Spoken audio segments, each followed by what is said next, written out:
Street Fighter 2 virou o mundo dos games de ponta cabeça e mudou pra sempre os jogos de luta e a cultura arcade, colocando a Capcom em outro patamar. Entre os lançamentos das atualizações de SF2, a Capcom lançou alguns outros games do gênero para aproveitar o hype, como Darkstalkers e X-Men Children of the Atom. Mas o grande desafio com certeza seria dar continuidade à sua franquia principal. Eu sou a Vika e bora falar sobre o desenvolvimento conturbado que deu origem a uma subsérie que influenciou e mudou Street Fighter. Com o sucesso do seu até então novo hardware CPS-2, a Capcom fez um acordo com donos de arcade para que eles enviassem suas versões antigas, CPS-1, e eles enviariam uma CPS-2 no lugar, que era o hardware que Super Street Fighter 2 Turbo e outros jogos até então mais recentes rodavam. Então eles estavam basicamente dando uma abertura mais fácil para donos de arcade atualizarem seus estabelecimentos com lançamentos mais novos. Acontece que eles não esperavam a quantidade de trocas que seriam feitas, resultando numa superlotação de placas CPS-1 e CPS-2 no estoque da empresa. Como solução, foi decidido desenvolver um jogo que funcionasse em ambos os hardwares e que fosse algo novo. Não dava pra fazer outra versão de Street Fighter 2, né? Essa época era especialmente doida pra Capcom, porque a impressão que dá vendo hoje em dia é que eles estavam jogando todas as ideias que surgiam na parede pra ver se alguma grudava. Nessa época também eles contrataram muita gente nova pro estúdio,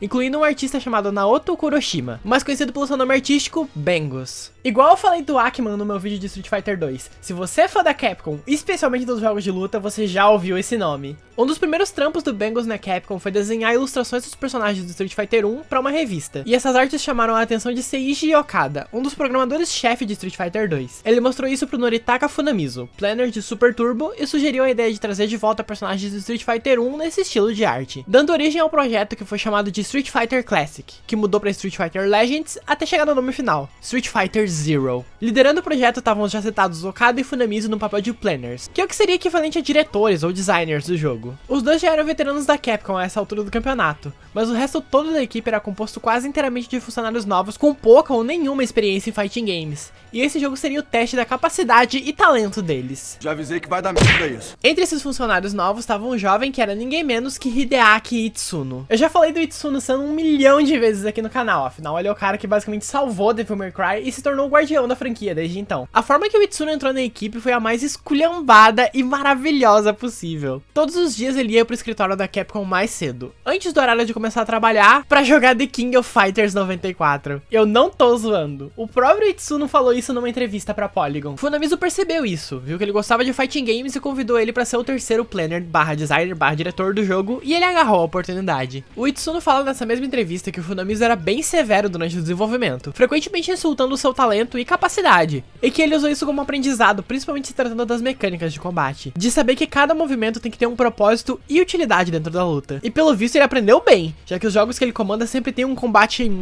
tipo os já citados Devil May Cry, que ele dirigiu 3, 4 e 5, Dragon's Dogma 1 e 2, Power Stone, Capcom vs SNK, Rival Schools. Pelo amor de Deus, Capcom, eu só queria o CVS-3 ou Rival Schools novo, nunca te pedi nada. E bom, além de quase toda a equipe, inclusive um dos 3 planners, ser basicamente novos na área, a Capcom deu pra eles 3 meses pra concluir o projeto. É isso aí!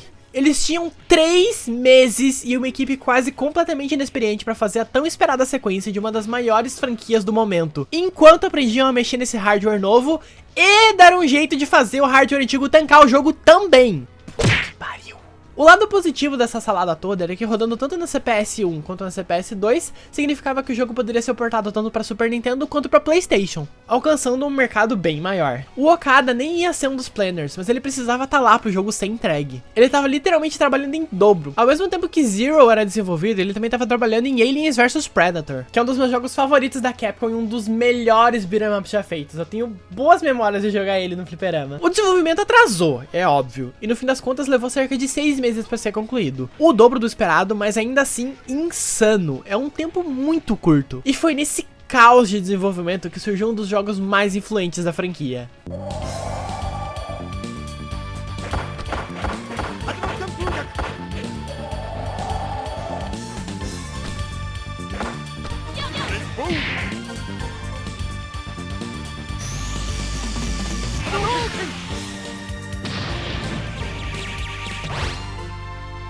Street Fighter Alpha.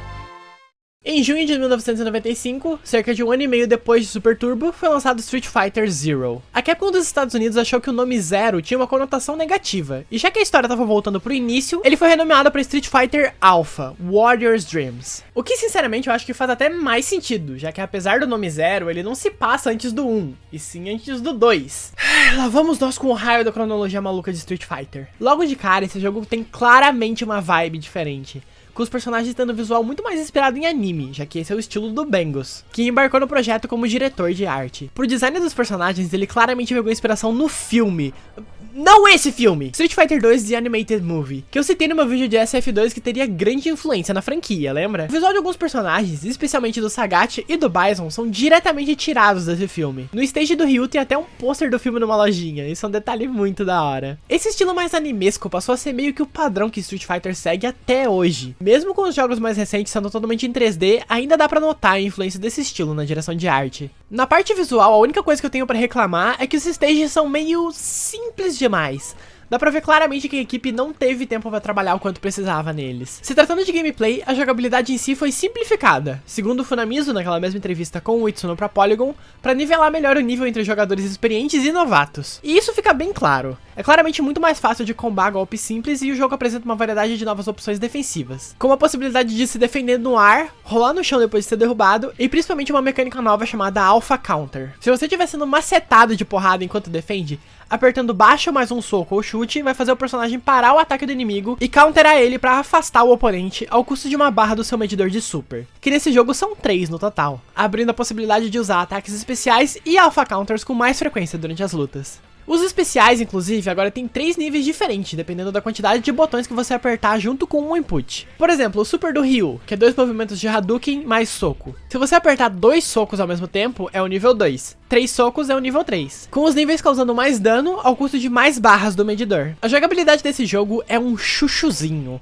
Claramente uma evolução do Super Turbo. Outra coisa que é uma baita evolução é a história. Eu nem dei muito foco na história do SF2 porque meio que não tem muito o que falar dela. É tudo super simples. Mas na trilogia Alpha, a história foi uma das prioridades dos jogos. Pra falar dela, bora dar uma olhada no elenco.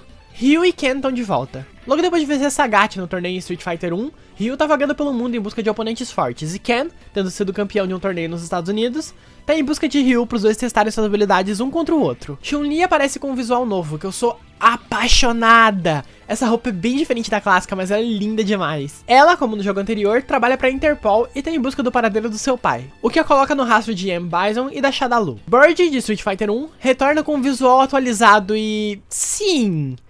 agora ele tem barba. Ok, sacanagens à parte, decidiram mudar a etnia dele e a explicação canônica pra isso é que no Street Fighter 1 ele tava doente e por isso que ele tava pálido.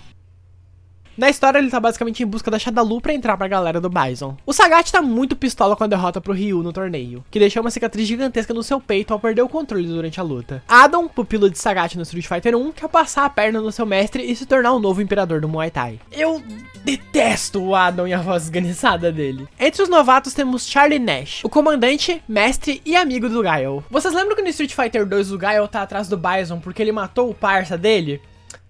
Spoiler!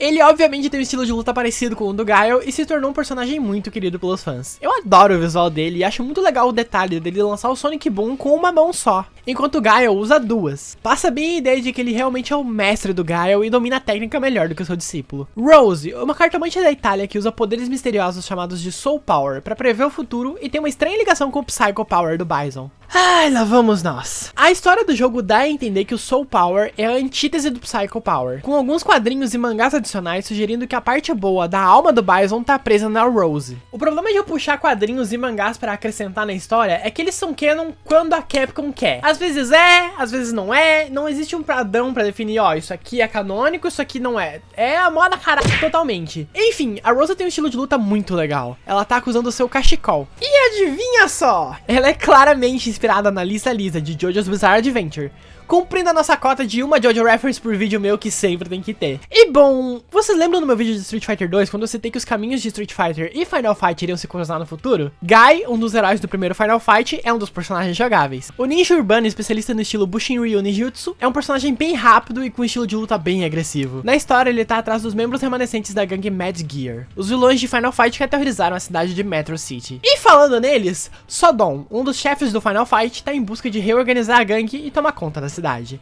Eu adoro essa integração das franquias e como a história dos personagens de Final Fight continuam em Street Fighter. Deixa o universo mais rico e vasto. Como na história desse jogo não tem nenhum torneio rolando, cada personagem tem seu próprio chefe final e isso é muito legal. Além de dar mais personalidade pra cada personagem, incentiva os jogadores a zerar com personagens diferentes pra ver quem ele vai enfrentar e como vai ser a interação entre eles, já que os endings desse jogo são bem mais elaborados que os do Street Fighter 2. Ken e Sagat enfrentam Ryu, Ryu e Adam enfrentam Sagat, Sodom enfrenta Guy e o resto do elenco todo enfrenta o Bison. O problema dos endings desse jogo é o seguinte: alguns são canônicos, alguns não. Alguns são parcialmente canônicos e alguns são recontados de forma levemente diferente no próximo jogo. Lá vamos nós com raio da cronologia maluca de Street Fighter. Então vamos lá, o que pode ser considerado canônico ou parcialmente canônico? Ryu vence Sagat novamente. Ken conhece a Eliza, namorada dele que aparece no ending do Street Fighter 2 e que eu esqueci de citar, mas ela é irmã do Guile. E Sagat se junta a Shadaloo. Os endings do Charlie e da Chun-Li são recontados na sequência de forma mais elaborada. Então eu vou aguardar pra quando falar dos endings de lá. Além da galera que eu já citei, mais 3 personagens estão no jogo como batalhas secretas e são selecionáveis através de códigos ou escondidos na seleção aleatória de personagens. O primeiro é o Bison, que como eu já falei, é o chefe final do arcade de alguns personagens. Quando vencemos uma partida, nosso personagem fala uma frase de vitória diferente dependendo do botão que apertarmos. Se usarmos a mesma frase por 5 partidas seguidas, vamos enfrentar um segundo personagem secreto, Dan Hibiki. Dan é o que se chama de Joke Character, um personagem piada. Ele criou o próprio estilo de luta para se provar melhor que o estilo Shotokan do Ryu, mas todos os golpes dele são super fracos e patéticos. Ele é propositalmente ruim, só pra ser divertido e engraçadinho. E vamos aos fatos desconhecidos que todo mundo já sabe, mas eu tenho que comentar sobre de onde surgiu a inspiração pro Dan. Como eu citei no meu vídeo de Street Fighter 2, o sucesso do jogo fez várias empresas correrem atrás de um pedacinho da torta de sucesso da Capcom, incluindo a SNK, que contratou o criador de Street Fighter, Takashi Nishiyama, que então criou Fatal Fury e logo depois outro jogo chamado Art of Fighting, onde o protagonista, Ryo, é um lutador de rua que usa gi e tem golpes especiais como gancho e lança projéteis. O Ryo tá sempre acompanhado do seu melhor amigo e rival, Robert Garcia, um playboy filho de uma família milionária que luta só por prazer.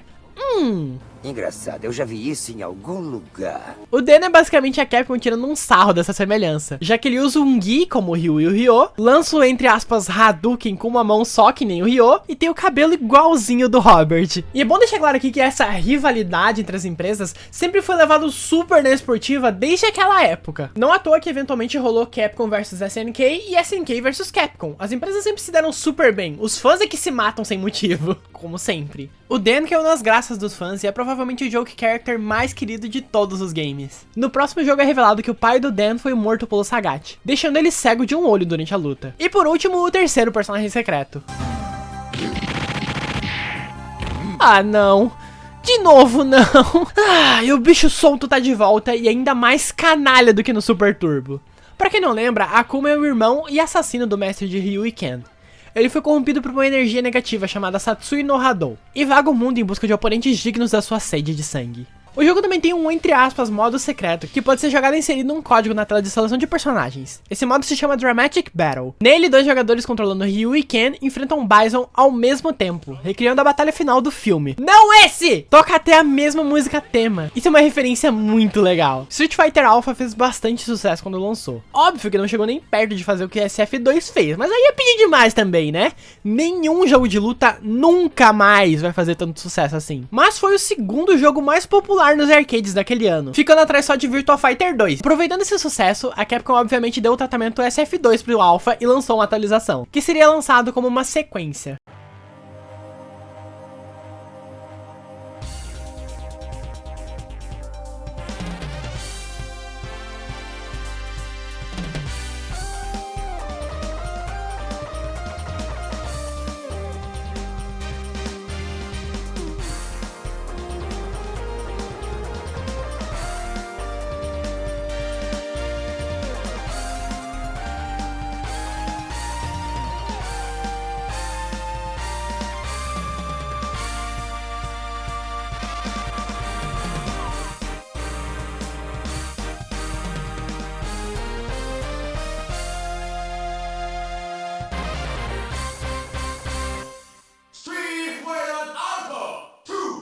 A Alpha 2 foi lançada no ano seguinte, 1996, e é basicamente a Alpha 1, só que muito melhor. Os cenários que eu reclamei do primeiro jogo são lindos. Alguns dos meus cenários favoritos de fighting game estão nesse jogo. Eles são super detalhados, cheios de vida e easter eggs pra quem é fã. Tipo a galera de Final Fight aparecendo no cenário do Guy, a galera de Captain Commando, Darkstalkers, Slum Masters, Forgotten World, o Strider Hero e a Lin Kurosawa de Alien vs Predator no cenário do Ken. Esses cenários contam uma história de forma visual só de estarem ali. A gameplay foi refinada e é uma das minhas favoritas de toda a franquia. Tudo é super fluido e muito responsivo. A principal mudança agora é a adição dos custom combos. Apertando 2 socos e um chute, o personagem vai gastar a barra de super pra entrar no estado de frenesi, e então partir pra cima do oponente. E durante esse estado, praticamente qualquer ataque pode ser linkado pra formar um combo. Eu acho essa adição ótima. É muito divertido de usar e uma boa ferramenta para novatos poderem fazer coisas legais sem ter que ter um diploma em jogos de luta. No cenário competitivo, muita gente prefere esse jogo do que o Alpha 3, que eu vou falar daqui a pouco. A apresentação do jogo em si tá bem mais rebuscada.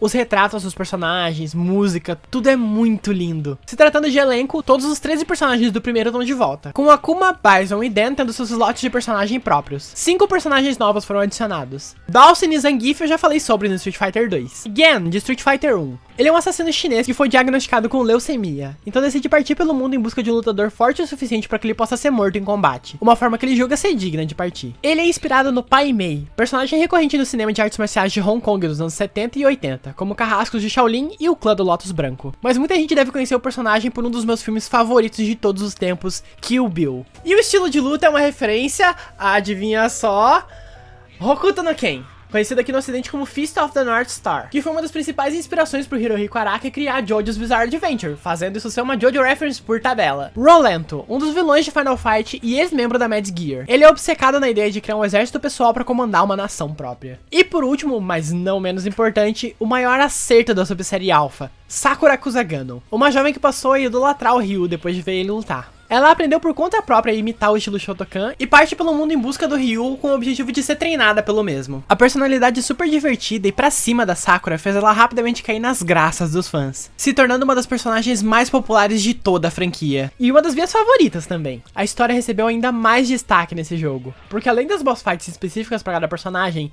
a gente ainda tem o sistema de rivais, subchefes secretos que aparecem com diálogos novos pra expandir ainda mais as interações entre os personagens. Mas aquela bagunça de endings canônicos, não canônicos e semi-canônicos continua nesse jogo. O que é considerado canônico? Ryu enfrenta Akuma, que tá tentando fazer ele sucumbir ao Satsui no Hado. A ilha onde eles estão lutando começa a sucumbir e Ryu escapa, sentindo a presença maligna ainda à espreita. Ken luta contra Ryu e o vence, já que o mesmo tava abalado depois da luta contra o Sagat no Alpha 1. Ele então dá de presente pro Ryu a clássica faixa vermelha que ele usa na cabeça. Mais uma referência a Street Fighter 2 e Animated Movie. Chun-Li enfrenta Bison e descobre que ele matou o seu pai. Ela é promovida a investigadora principal dos assuntos envolvendo a Shadaloo. Sakura encontra Ryu e pede pra ser treinada por ele, mas ele recusa porque considera que ainda tá aprendendo ele próprio. Sakura tira uma foto dele antes de partir e volta pra sua rotina de estudante no Japão. Charlie enfrenta Bison em uma cachoeira, mas é traído pelo piloto de helicóptero que o acompanhava. Ele é baleado e cai pra sua morte. Guy tem uma luta amigável contra o seu mestre, Zeku, e o vence, se tornando o novo grão-mestre do estilo Bushin Ryu. Tanto Dhalsim quanto o Zangief simplesmente voltam pra sua rotina e Sodom aparece num torneio de sumo pra recrutar capangas para Mad Gear, onde a gente tem uma pequena participaçãozinha do Honda. Dois finais parcialmente canon são do Gen e do Akuma, que se interligam. Os dois têm uma luta que acaba terminando em empate técnico, já que um poupa o outro no seu próprio final, dando origem a uma rivalidade entre esses dois. Além da galera já citada, é claro que a gente tem secretos. Uma versão alternativa da Chun-Li com o visual do Street Fighter 2 e uma versão maligna do Ryu com movimentos do Akuma. Lembra que eu citei que o Ryu perdeu o controle na luta contra o Sagat e por isso que ele ficou com aquela cicatriz imensa?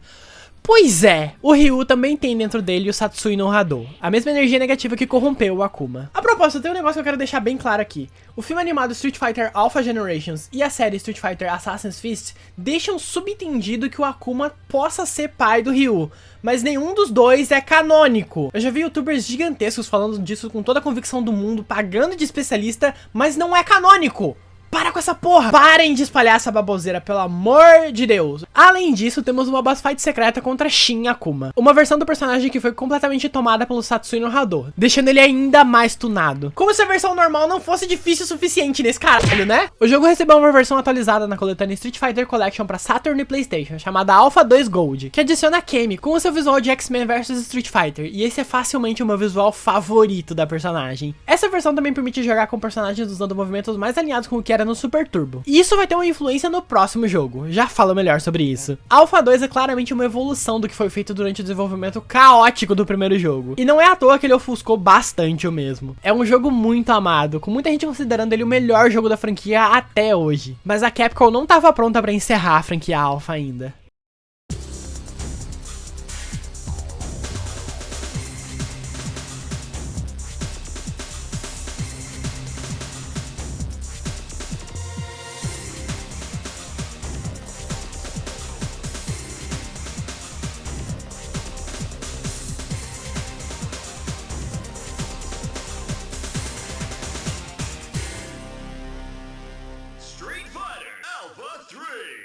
Lançado em junho de 98, 2 anos depois de Alpha 2, Alpha 3 trouxe umas novidades interessantes pra mesa. Essa ideia de fazer os personagens jogarem com seus estilos do Super Turbo inspirou os desenvolvedores a criarem um sistema de isms.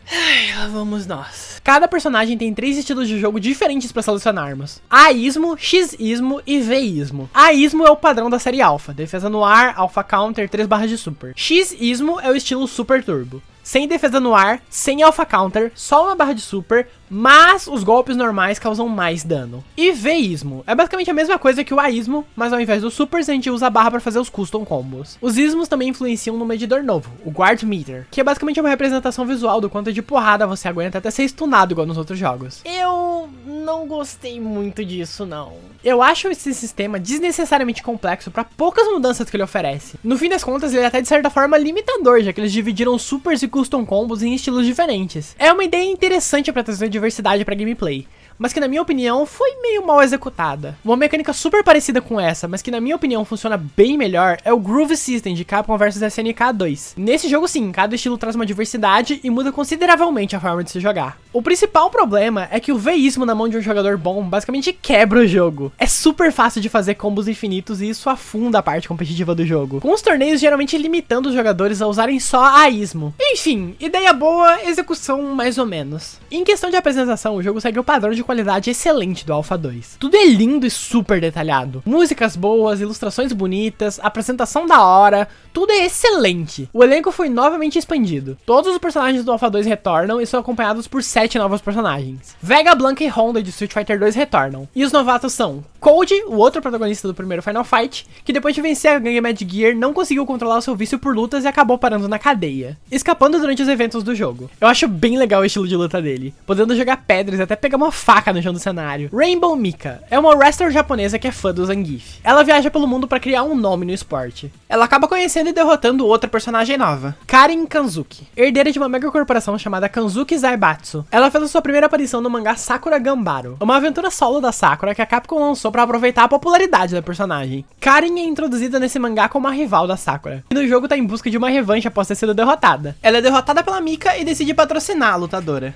E por último, a Kemi, que tecnicamente já tinha aparecido no Alpha 2 Gold, mas aqui já tá na versão padrão. E ela tem uma das histórias mais interessantes desse jogo, que deu ainda mais foco em desenvolver o lore e os personagens. Agora na metade do arcade você enfrenta uma batalha específica para cada personagem, com diálogos específicos para aquela história. Então na penúltima luta enfrentamos um subchefe antes de ir pro final, onde enfrentamos o Bison. Esse formato é basicamente uma junção do clássico de Street Fighter 2 com a ideia dos chefes específicos do Alpha, e eu acho bem legal. Tem bastante diálogo com personagens e os endes são super elaborados, com várias artes lindas, feitas exclusivamente para aparecer neles. Na história o Bison tá criando uma super arma para dominar o mundo, e os heróis partem para impedir ele, basicamente. Essa é a versão mais apelona do Bison de todos os jogos. O super dele é inacreditável de tão canalha. Ele toma conta da tela inteira e basicamente drena a tua energia de uma vez só. E tem mais um detalhe.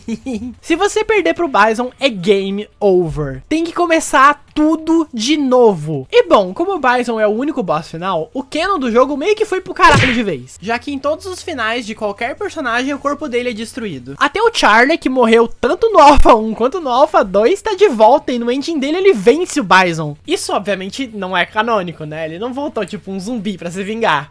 Isso acontece em outro jogo. Então o que é canônico nesse jogo são mais acontecimentos do que os finais em si. Por exemplo, Ryu enfrenta o Ken, que tá sob o domínio mental do Bison. Mais uma referência ao filme. E isso é citado em outros jogos. O Ryu quase sucumbe ao Satsui no Hadou sendo provocado pelo Bison, mas pensa nos seus amigos e rivais e consegue se controlar e vencer o ditador. Karin conhece a Mika e patrocina ela.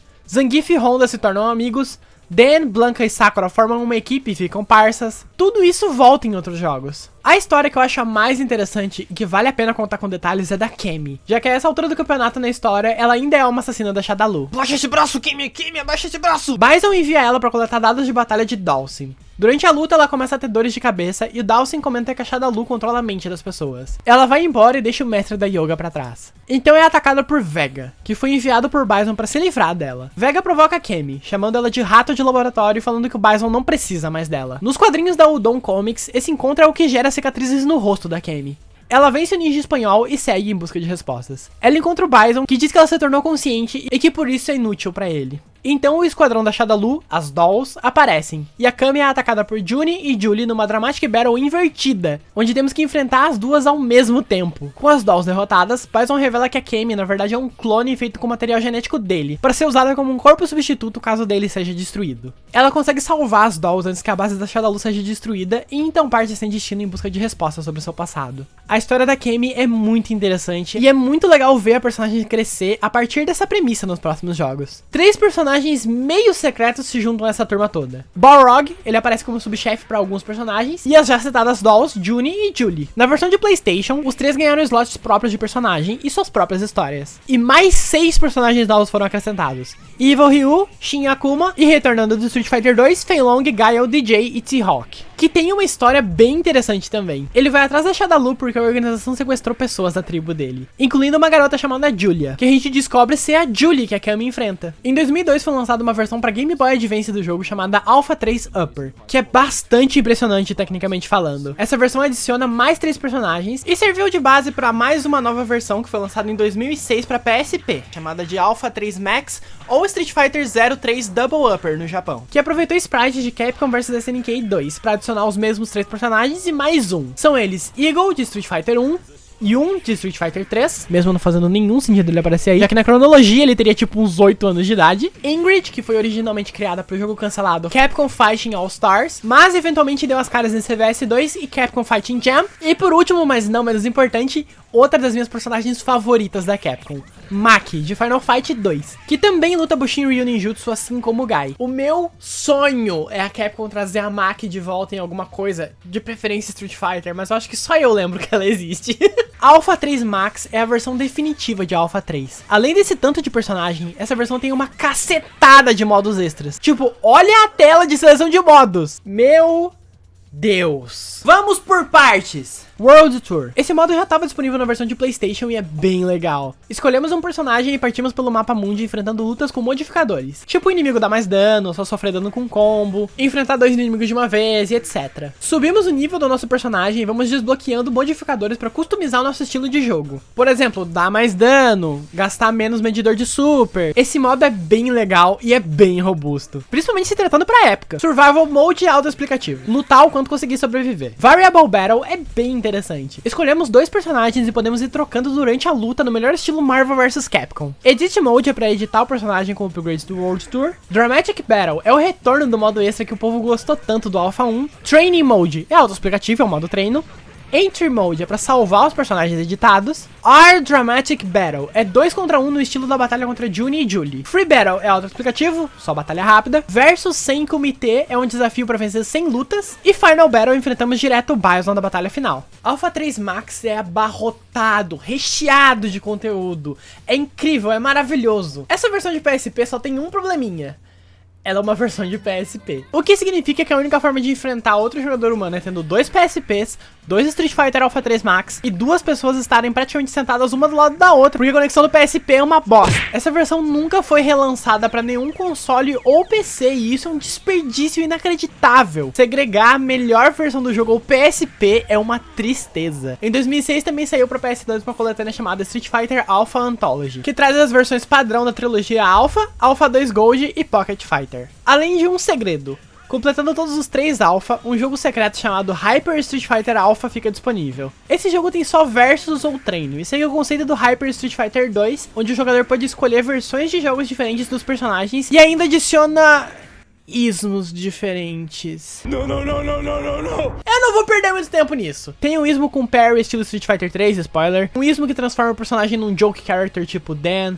um que permite fazer defesa estilo Darkstalkers. São umas mudanças assim não muito significantes, ainda mais se tratando de um, entre aspas, jogo que só tem versus e treino. A trilogia Alpha é uma subsérie muito querida entre os fãs. É muito doido como que começou sendo só uma forma de se livrar de estoque e teve um desenvolvimento tão conturbado, acabou dando origem a alguns dos jogos mais robustos da franquia, com personagens memoráveis e favoritos dos fãs. E falando em desenvolvimento conturbado, a tão esperada sequência de Street Fighter 2 seria lançada um ano depois de Alpha 3, e já deixando gostinho pro próximo vídeo. Esse jogo quase matou e também salvou a franquia. Se preparem para uma história de desenvolvimento daquelas, mas esse é papo pra outra hora.